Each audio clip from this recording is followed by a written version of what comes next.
A one TV news ವೀಕ್ಷಕರಿಗೆ ಸ್ವಾಗತ. ಒತ್ತುವರಿಯಿಂದ ಸ್ಥಗಿತಗೊಂಡ ಚರಂಡಿ ನೀರು, ಕೆಂಚಾರ್ಲಹಳ್ಳಿ ನಿವಾಸಿಗಳ ಆಕ್ರೋಶ. ಚಿಂತಾಮಣಿ ತಾಲೂಕಿನ ಕೆಂಚಾರ್ಲಹಳ್ಳಿ ಗ್ರಾಮ ಪಂಚಾಯಿತಿ ವ್ಯಾಪ್ತಿಯ ಕೆಂಚಾರ್ಲಹಳ್ಳಿ ಗ್ರಾಮದಲ್ಲಿ ಸೂಕ್ತ ಚರಂಡಿ ವ್ಯವಸ್ಥೆ ಇಲ್ಲದೆ ಗ್ರಾಮಸ್ಥರು ತೀವ್ರ ಸಂಕಷ್ಟ ಎದುರಿಸುತ್ತಿದ್ದಾರೆ. ಗ್ರಾಮದ ಜಾಮಿಯಾ ಮಸೀದಿ ಹಿಂಭಾಗದಲ್ಲಿ ಹಾಗೂ ಬೀದಿಗಳಲ್ಲಿ ಚರಂಡಿ ನೀರು ಮತ್ತು ಗೃಹ ಬಳಕೆಯ ಕಲುಷಿತ ನೀರು ಹರಿದು ಹೋಗಲು ಸೂಕ್ತ ದಾರಿ ಇಲ್ಲದೆ ಒಂದೇ ಕಡೆ ನಿಲ್ಲುತ್ತಿದ್ದು, ಹಂದಿ ಕೀಟಗಳ ಕಾಟ ಹಾಗೂ ದುರ್ವಾಸನೆಯಿಂದ ಸಾರ್ವಜನಿಕ ನೈರ್ಮಲ್ಯ ಸಂಪೂರ್ಣ ಹಾಳಾಗಿದೆ. ಗ್ರಾಮದ ಮಹಿಳೆಯೊಬ್ಬರು ಮಾಧ್ಯಮದೊಂದಿಗೆ ಮಾತನಾಡಿ, ಕಳೆದ 3 ವರ್ಷಗಳಿಂದ ಈ ಸಮಸ್ಯೆ ನಿರಂತರವಾಗಿದೆ. ಚರಂಡಿ ನೀರು ನಿಲ್ಲುವುದರಿಂದ ಮನೆಯಲ್ಲಿ ಚಿಕ್ಕ ಮಕ್ಕಳಿಗೆ ಡೆಂಗ್ಯೂ, ಜ್ವರ ಹಾಗೂ ಇತರ ಕಾಯಿಲೆಗಳು ಬರುತ್ತಿವೆ. ಅಧಿಕಾರಿಗಳಿಗೆ ಮನವಿ ಮಾಡಿದರೂ ಯಾವುದೇ ಕ್ರಮ ಕೈಗೊಂಡಿಲ್ಲ ಎಂದು ತಮ್ಮ ಆಕ್ರೋಶ ಹೊರಹಾಕಿದ್ದಾರೆ.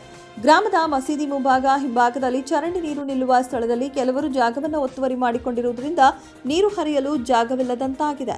ಈ ಕುರಿತು ಗ್ರಾಮಸ್ಥರು ತಾಲೂಕು ಪಂಚಾಯಿತಿ ಕಾರ್ಯನಿರ್ವಹಣಾಧಿಕಾರಿ ಇಒ ಹಾಗೂ ಪಂಚಾಯಿತಿ ಅಭಿವೃದ್ಧಿ ಅಧಿಕಾರಿಗಳಿಗೆ ಲಿಖಿತ ದೂರು ಸಲ್ಲಿಸಿದ್ದಾರೆ. ಅವರು ಸ್ಥಳ ಪರಿಶೀಲನೆ ನಡೆಸಿದ್ದರೂ ಒತ್ತುವರಿ ತೆರವುಗೊಳಿಸಲು ಕೆಲವರು ಸಹಕರಿಸದ ಕಾರಣ ಸಮಸ್ಯೆ ಇತ್ಯರ್ಥಗೊಂಡಿಲ್ಲ ಎಂದು ಗ್ರಾಮಸ್ಥರು ತಿಳಿಸಿದ್ದಾರೆ.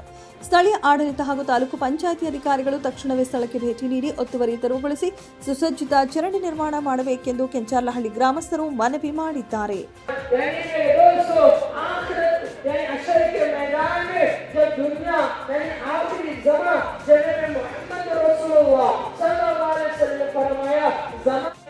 सिर्फ कोई बात डालकर डालने के फलाना हदीस में वो हदीस की किताब के नाम भी देंगे, बुखारी शरीफ है और आगे मिशकात है, नाम में हदीस पढ़ दिया जाएगा, डाल दिया जाएगा, उस पर अमल करने वाले बहुत सारे लोग होंगे, उनको पता नहीं है कि हदीस कहाँ से आया, कौन सी किताब से आया.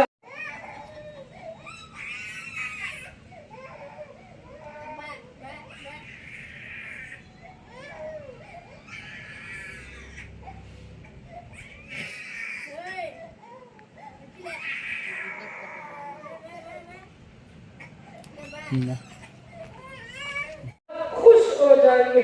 ये बातें हमारे दिलों पर नहीं उतरेगी, इसलिए तो हमारे दिलों के अंदर सबसे पहले अल्लाह ने ईमान वाले बनाया. ईमान जिस तरह मैंने अभी आयत कलिमा पढ़ा है, वल क़दरि खैरिही व शर्रिही मिनल्लाहि तआला वल बाति बादल मौत. ये उतरना है हमारे दिलों के अंदर. ये 6 बातें हैं. अगर से किताब के अंदर लिखा है, उलमा ने लिखा है, अगर से ये 6 हर महीने के अंदर फजीलतें लिखी है.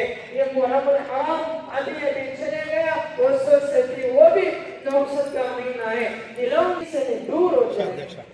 हमारे दिलों के अंदर ईमान की हकीकत आना है, ईमान की मोहब्बत आना है, अल्लाह का हुक्म की मोहब्बत ताबे होना है और अल्लाह के नबी अलैहिस्सलातु ತಾಲೂಕು ಕೆಂಚಾರ್ಲಹಳ್ಳಿ ಗ್ರಾಮದಲ್ಲಿ ನಾವು ಕೊಳಚೆ ನೀರು ಹಾದು ಹೋಗುವ ಬಗ್ಗೆ ಸುಮಾರು ಸಾರಿ ನಾವು ಆಡಳಿತಾಧಿಕಾರಿಗೂ ಮತ್ತು ಪಂಚಾಯತ್ ಅಭಿವೃದ್ಧಿ ಅಧಿಕಾರಿಗಳಿಗೆ ನಾವು ದೂರು ಕೊಟ್ಟಿದ್ದೇವೆ. ಆ ದೂರಿನ ಮುಖಾಂತರ ಬಂದು ಅವರು ಪರಿಶೀಲನೆ ಮಾಡಿದ್ರು. ಇಲ್ಲಿ ಪರಿಶೀಲನೆ ಮಾಡಿದ್ರೆ ಕೆಲವು ಜನರೆಲ್ಲ ಒತ್ತುವರಿ ಮಾಡಿಕೊಂಡು ಅಡ್ಡಗೋಡೆಗಳನ್ನು ಕಟ್ಕೊಂಡಿದ್ದಾರೆ. ಅದನ್ನು ತೆರವು ಮಾಡಿಸಿ ನಮಗೆ ಅನುಕೂಲ ಮಾಡಿಕೊಡ್ಬೇಕಂತ ತಮ್ಮಲ್ಲಿ ಕೋರ್ತಾ ಇದ್ದೀವಿ. ಇದಕ್ಕೆ ಸಂಬಂಧಪಟ್ಟ ಅಧಿಕಾರಿಗಳು ತಕ್ಷಣ ಬಂದು ಅನುಕೂಲ ಮಾಡಿಕೊಡ್ಬೇಕಂತ ಕೋರ್ತಾ ಇದ್ದೀವಿ. ಸುಮಾರು 3 ವರ್ಷದಿಂದ ಸರ್, ಇದು 3 ವರ್ಷದಿಂದ ತುಂಬಾ ಕೊಳಚೆ ನೀರು, ಕೆರೆ ಹೆಂಗಿದೆ, ಇಲ್ಲಿ ಕೆರೆ ಹೆಂಗಿದೆ, ಮಳೆ ಬಂದ್ರೆ ಇಲ್ಲಿ ಎಲ್ಲ ಮಳೆಗಳಿಗೂ ನೀರು ತೋರ್ತವೆ. ಇಷ್ಟೊತ್ತಿಗೆ 5-6 ಸಾರಿ ನಾವು 5-6 ಸಾರಿ ಅಭಿವೃದ್ಧಿ ಅಧಿಕಾರಿಗಳಿಗೆ ಹೇಳಿದ್ವಿ. ಅವರು ಬರ್ತಾರೆ, ಇಲ್ಲಿ ಬಂದ್ಬಿಟ್ಟು ಇಲ್ಲಿ ಜನರು ಸ್ಪಂದಿಸ್ತಾ ಇಲ್ಲ, ಮಾಡಕ್ಕ ಅನುಕೂಲನೂ ಮಾಡಿಕೊಡ್ತಾ ಇಲ್ಲ. ಆ ಥರ ಆಗಿದೆ. ಅದಕ್ಕೆ ಇದಕ್ಕೆ ಮೇಲಧಿಕಾರಿಗಳು, ಇದಕ್ಕೆ ಸಂಬಂಧಪಟ್ಟ ಅಧಿಕಾರಿಗಳು ಬಂದು ನಮ್ಗೆ ಅನುಕೂಲ ಕೊಡಬೇಕಂತ ತಮ್ಮಲ್ಲಿ ವಿನಂತಿ ಮಾಡಿಕೊಡ್ತಾ ಇದ್ದೀವಿ. ಚಿಂತಾಮಣಿ ತಾಲೂಕು ಕೆಂಚಾರ್ಲಹಳ್ಳಿ ಗ್ರಾಮದಲ್ಲಿ ಜಾಮಿಯಾ ಮಸೀದಿ ಹಿಂಭಾಗ ಚರಂಡಿ ನೀರು ಹಾದು ಹೋಗಲು ವ್ಯವಸ್ಥೆ ಇಲ್ಲ. ಊರಿನ ಎಲ್ಲ ಚರಂಡಿ ನೀರು ಇಲ್ಲಿ ಬಂದು ನಿಂತ್ಕೊತದೆ. ನಾವು ಇಒ ಅವ್ರಿಗೂ ಮತ್ತು PDO ಅವ್ರಿಗಿಬ್ಬರಿಗೂ ನಾವು ಲಿಖಿತದ ಮುಖಾಂತರ ನಾವು ಅವ್ರಿಗೆ ದೂರನ್ನು ದಾಖಲಿಸಿರ್ತೇವೆ ಮತ್ತು ದೂರವಾಣಿ ಮುಖಾಂತರನೂ ಅವ್ರಿಗೆ ಹೇಳಿದ್ದೀವಿ ನಾವು.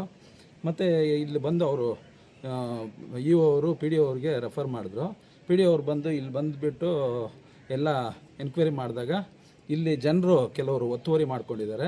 ಆ ಒತ್ತುವರಿಯನ್ನು ತೆರವುಗೊಳಿಸೋದಕ್ಕೆ PDO ಅವರು ತುಂಬ ಪ್ರಯತ್ನ ಪಟ್ಟರು. ಆದ್ರೂ ಇಲ್ಲಿ ಬಿಟ್ಕೊಡೋಕೆ ಅವ್ರು ರೆಡಿ ಇಲ್ಲ. ನಮಗೇನೋ ಮಾಡಿ ಈ ಊರಿನ ಕೊಳಚೆ ನೀರೆಲ್ಲ ಬಂದು ಮಸೀದಿ ಹಿಂಭಾಗ ನಿಂತ್ಕೊತಾ ಇದೆ. ಇದನ್ನು ತೆರವು ಮಾಡಿಕೊಟ್ಟು ಅನುಕೂಲ ಮಾಡಿಕೊಡಬೇಕಾಗಿ ಕೋರುತ್ತೇವೆ ನಾವು. ನನ್ನ ಹೆಸರು ನಮ್ಮೂರು ಕಂಚಾರ್ಲಹಳ್ಳಿ. ನನ್ನ ಹೆಸರು ವರಲಕ್ಷ್ಮಿ. ಈ ಬೀದಿಯಲ್ಲಿನೂ ಮನೆಗೆ ಇಬ್ಬಿಬ್ರು ಚಿಕ್ಕ ಮಕ್ಳವ್ರೆ.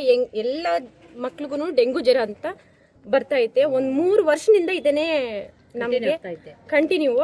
ಯಾರಿಗೆ ಹೇಳಿದ್ರು ಕೂಡ ಯಾರು ಕಿವಲ್ಗೆ ಹಾಕ್ಕೊಂತಿಲ್ಲ. ಬಟ್ ನಮಗೆ ಜಾಸ್ತಿ ಬಾಧೆ ಅಂತಂದರೆ ಈ ನೀರಿನಿಂದಾನೆ, ಬೇರೆ ಇನ್ನೇನಿಲ್ಲ. ಈ ನೀರಿನಿಂದಾನೆ. ಈ ನೀರು ಹೋಗೋಕ್ಕೂ ದಾರಿ ಯಾರು ಬಿಡ್ತಾ ಇಲ್ಲ. ಇಷ್ಟೇ ನಮ್ಮ ಹೆಸರು ಮುಬಾರಕ್ ಅಂತ. ಇದೇ ಕೆಂಚಾರಳ್ಳಿ ಗ್ರಾಮದ ಜಾಮಿ ಮಸೀದಿ ಪಕ್ಕದಲ್ಲಿ ಚರಂಡಿಯ ನೀರು ತುಂಬ ಕೊಳಕು ಪ್ರದೇಶವಾಗಿದ್ದು ಮಸೀದಿಗೆ ಜನರಿಗೆ ಇಲ್ಲಿರುವ ಎಲ್ಲ ಸಾರ್ವಜನಿಕರಿಗೆ ತುಂಬ ತೊಂದರೆ ಆಗಿದೆ. ನಾವು ಗ್ರಾಮ ಪಂಚಾಯತ್ ಅಭಿವೃದ್ಧಿ ಅಧಿಕಾರಿಗಳಿಗೆ ಮತ್ತು ಕಾರ್ಯನಿರ್ವಹಣೆ ಎಲ್ಲರಿಗೂ ನಾವು ಮನವಿ ಪ್ರಯತ್ನ ಸಲ್ಲಿ 2-3 ಬಾರಿ ಸಲ್ಲಿಸಿದ್ದರೂ ಯಾವುದೇ ಕ್ರಮ ಕೈಗೊಂಡಿಲ್ಲ. ಇದರ ಬಗ್ಗೆ ಕೂಲಂಕುಷವಾಗಿ ಪರಿಶೀಲಿಸಿ ಇಲ್ಲಿ ಯಾವುದೇ ನೀರು ನಿಲ್ಲದೆ ಅದನ್ನು ಸರಾಗವಾಗಿ ನೀರು ಹೋಗುವಂತೆ ಅನುಕೂಲ ಮಾಡಿಕೊಳ್ಳಲು ಅಧಿಕಾರಿಗಳಲ್ಲಿ ತಮ್ಮಲ್ಲಿ ಮನವಿ ಮಾಡಿಕೊಳ್ತಾ ಇದ್ವಿ. ನಿಮ್ಮ ಹೆಸರು? ನಮ್ಮ ಹೆಸರು ಮುಬಾರಕ್ ಅಂತ. మాది కంచార్లపల్లె. మా ఇంట్లోకంతా నీళ్ళు వస్తాయి. వాన వచ్చిందంటే ఇంట్లోకి ఏం నానిపోతాయో బట్టలు గిట్ల నీళ్ళు దూరేస్తాయి ఇంట్లోకి. మాది కంచార్లపల్లె. భారతమ్మ. 3 ఏళ్ళు ఇంకా. అధికారులు చెప్పినారుగా ఏం చెప్తారు? చేస్తాము అంటారు, చేయరు. చేయనీరు. వస్తున్నారు, చూస్తున్నారు, పోతున్నారు అంతే. అధికారులు వస్తూ ఉన్నారు, ನಮಸ್ಕಾರ. ನಮ್ಮದು ಕೆಂಚಾರ್ಲಹಳ್ಳಿ, ಚಿಂತಾಮಣಿ ತಾಲೂಕು. ನಮ್ಮ ಪಂಚಾಯತಿಯಲ್ಲಿ ನಮಗೆ ಯಾರು ನಮ್ಮ ಮಾತು ಕೇಳಿಸ್ಕೊತಾ ಇಲ್ಲ. ನಮಗೆ ಇಲ್ಲಿ ತೊಂದರೆ ಆಗ್ತೈತೆ. ಮಕ್ಕಳು ಮರಿ ಎಲ್ಲ ಇದ್ದಾವೆ ಈ ನಮ್ಮ ಏರಿಯಾದಲ್ಲಿ. ಒಬ್ಬ ಮುದುಕಿನೂ ಇದ್ದಾಳೆ, ಇಲ್ಲಿ ನೋಡಿ, ಇಲ್ಲಿ ಮುತ್ಕೊಂಡು ಕೂತಿದ್ದಾರೆ. ಆತನಿಗೆ ಮೈ ಹುಷಾರಿಲ್ಲ, ಸ್ವಲ್ಪ ಆಯಮ್ಮಗೂ ಹಿಂಗೆ ಮೈ ಹುಷಾರಿಲ್ಲ. ಇಲ್ಲೆಲ್ಲ ಸೊಳ್ಳೆಗಳು, ನಮಗೆ ಜ್ವರಗಳು ಅವು ಇವು ಬರ್ತಾ ಇರುತ್ತೆ. ನಾವು ಹಾಸ್ಪಿಟಲ್ಗೆ ತೋರಿಸ್ಕೊತಾ ಇದ್ದೀವಿ, ಬರ್ತಾಯಿದ್ದೀವಿ. ನಮ್ಮ ಪಂಚಾಯತಿಗೆ ಮಾಹಿತಿ ಕೊಟ್ಟಿದ್ದೀವಿ, ಮತ್ತು ಇಒ ಸಾಹೇಬ್ರಿಗೂ ಮಾಹಿತಿ ಕೊಟ್ಟಿದ್ದೀವಿ. ಅವ್ರು ಬರ್ತಾರೆ, ನೋಡ್ಕೊತಾರೆ, ಹೋಗ್ತಾ ಇದ್ದಾರೆ. ಯಾರೂ ಇಲ್ಲಿ ಕೆಲಸ ಮಾಡಿದವ್ರಿಲ್ಲ. ನಮಗೆ ನೀವು ದಯವಿಟ್ಟು ಏನೋ ನಿಮ್ಮ ಕೈಲಾದ ಸಹಾಯ ಮಾಡಿ ನಮಗೆ ಇಲ್ಲಿ ನೀರು ಆಚೆ ಹೋಗಿ ವ್ಯವಸ್ಥೆ ಮಾಡಿಕೊಡ್ಬೇಕಂತ ನಿಮ್ಮಲ್ಲಿ ಕೇಳ್ಕೊತಾ ಇದ್ದೀವಿ. ಇದು ಮಿನಿಮಮ್ 3 ವರ್ಷದಿಂದ ಆಗ್ತೈತೆ. ಎಷ್ಟು? 3 ವರ್ಷದಿಂದ. ಫಸ್ಟು ನೀರು ಇದು ಹೋಗ್ತಾಯಿತ್ತು, ಆರಾಮಾಗಿ ನೀರು ಹೋಗ್ತಾಯಿತ್ತು, ಬರ್ತಾಯಿತ್ತು, ಟೆನ್ಷನ್ ಇರ್ತಾ ಇರಲಿಲ್ಲ. ಈಗೆಲ್ಲ ಅಡ್ಡ ಕಾಂಪೌಂಡ್ಗಳೆಲ್ಲ ಅಡ್ಡ ಕಟ್ಬಿಟ್ಟಿದ್ದಾರೆ. ನೀರು ಇಲ್ಲೋ ಹೋಗೋಕ್ಕೆ ನಮಗೆ ಇದೇ ಇಲ್ಲ, ಚಾನ್ಸಸ್ಸೇ ಇಲ್ಲ. ಅದಕ್ಕೋಸ್ಕರ ನೀವು ಏನೋ ವ್ಯವಸ್ಥೆ ಮಾಡಿ. ನಿಮ್ಮ ಹೆಸರು? ನಮ್ಮ ಹೆಸರು ಶಿವಕುಮಾರ್ ಅಂತ.